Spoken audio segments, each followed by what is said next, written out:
Assalamualaikum warahmatullahi wabarakatuh. Wilujeng enjing utawi siang utawi estri nggih bocah-bocah ibu ingkang sholih-sholihah. Pripun kabare? Sae to?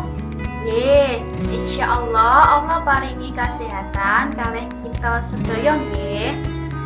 Sugeng kebahagiaan meleh kalih Bu Evita. Nah, bocah-bocah, ing dinten menika Bu Evita badhe ngajak bocah-bocah sinau basa Jawa babagan tembang dolanan 1 2 3. Nah, sadurunge miwiti pasinaon dinten menika, monggo kita dedonga rumiyin nggih.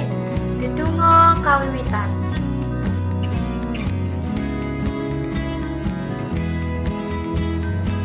Cekap. Nah, bocah-bocah, saderenge sinau, ayo peralatan tulise diletakke teng meja. Nggih, disiapke rumiyin. Buku, pulpen, utawa pensil.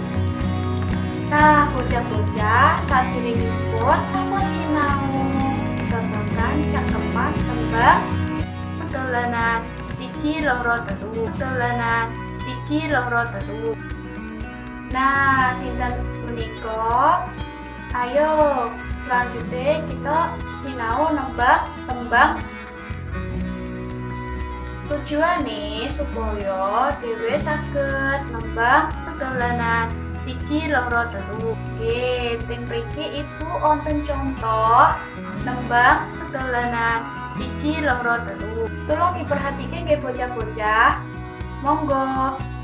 Saiki bocah-bocah, ayo sinau nembang bareng-bareng karo Bu Guru. Tembang dolanan iki irah-irahane utawa judule yaiku 1 2 3. Ayo awake dhewe sinau bareng, nembang bareng. Yo. 1 2 3. Tangane sedeku mirengake Bu Guru menawa didangu. 4 nuli 5 lungguhe sing tata. Aja padha sembrono mundhak ora bisa. Ayo dibacotake meneh. Iki lho sirahku mustaka Bu Guru, samparane ibu yen sikil kanggeku. Iki lho mripatku paninggal ibuku, sing iki tanganku astane Bu Guru. Salajengipun menawi bocah-bocah sampun ningali video contoh tembang, bocah-bocah saged miroke nggih, saged gladhen mahe dhewe-dhewe. Nggih, piwulang menika sampun cekap.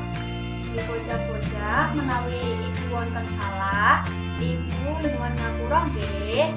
Nggih, inggih mungkasi piwulangan dinten menika, monggo kita ngucap alhamdulillah sareng-sareng. Alhamdulillahirabbil alamin. Ibu tutup nggih. Billahi taufik wal hidayah. Wassalamualaikum